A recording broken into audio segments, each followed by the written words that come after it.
নমস্কার বন্ধুরা, সাত কথা বাই সেজুতি চ্যানেলে আপনাদের সকলকেই স্বাগতম। আজ আমি আপনাদেরকে রান্না করে দেখাবো বাঁধাকপির একটি সম্পূর্ণ নিরামিষ রান্না।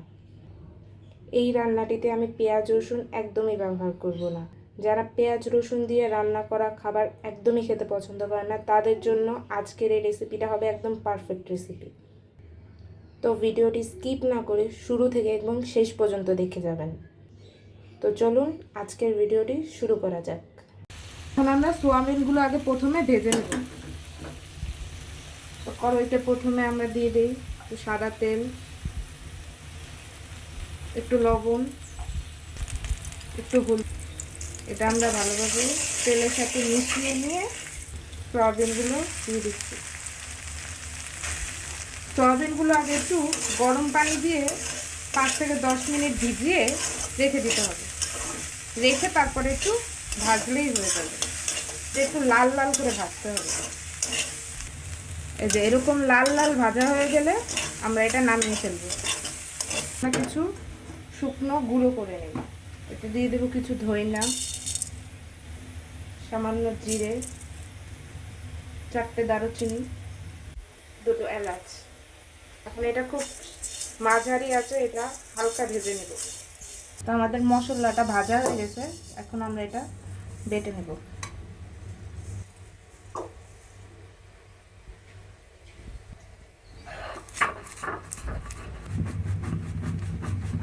আমাদের মশলা বাটাটা হয়ে গেছে। এখন এই গুঁড়োটা একটা বাটিতে উঠিয়ে নেব।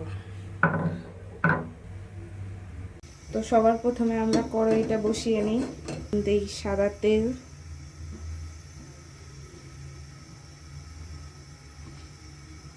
তেলে দিয়ে দেবো কিছু পাঁচফোড়ন। ভাজা হয়ে গেলে দিয়ে দেবো কিছু তেজপাতা, কিছু শুকনো মরিচ, দিয়ে দেবো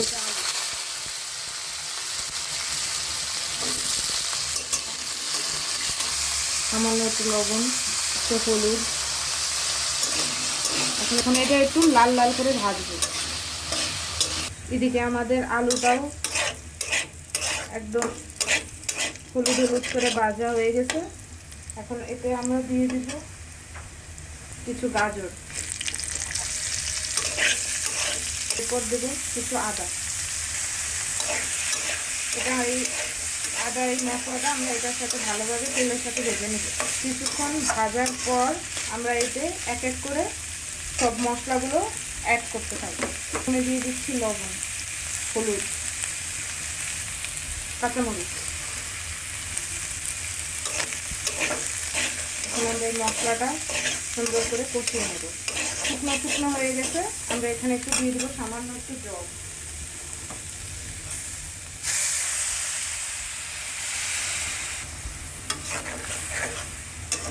এখন আমরা এই মশলাটা কষাবো।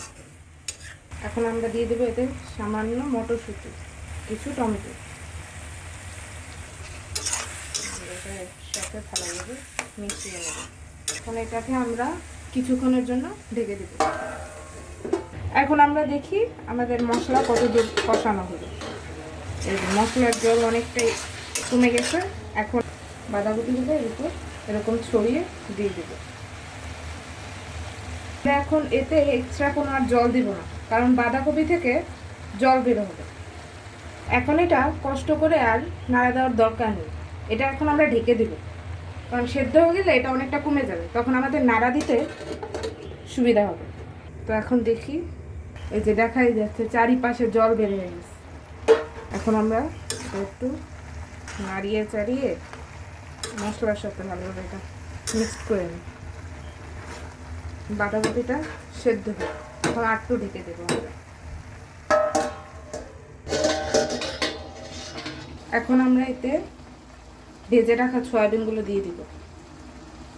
এরপর আমরা যেই গুঁড়ি মশলাটা তৈরি করে রেখেছিলাম সেটাও ছড়িয়ে দিয়ে দিব। এখন আমরা এটা এর সাথে ভালোভাবে মেশাবো। এখন আমরা দিয়ে দেব এতে কিছু কুচনো ধনেপাতা।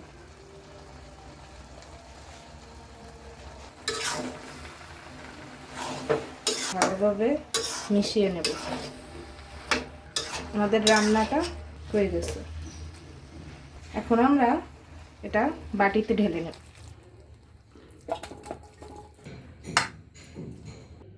তো বন্ধুরা, এটাই হচ্ছে আমাদের রান্নার ফাইনাল লুক।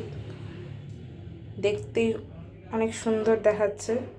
আপনারাও জানাবেন আমাকে কমেন্ট করে যে আপনাদের রান্নাটা কেমন লাগলো। আর এরকম একবার হলেও বাসায় ট্রাই করে খাবেন। আপনাদের কাছে রান্নাটি কেমন লাগলো সেটা কমেন্ট করে আমাকে জানাবেন এবং সাবস্ক্রাইব করে আমার চ্যানেলের পাশে থাকবেন। আজকের জন্য এতটুকুই। শীঘ্রই দেখা হবে অন্য কোনো নতুন সুস্বাদু রেসিপি নিয়ে।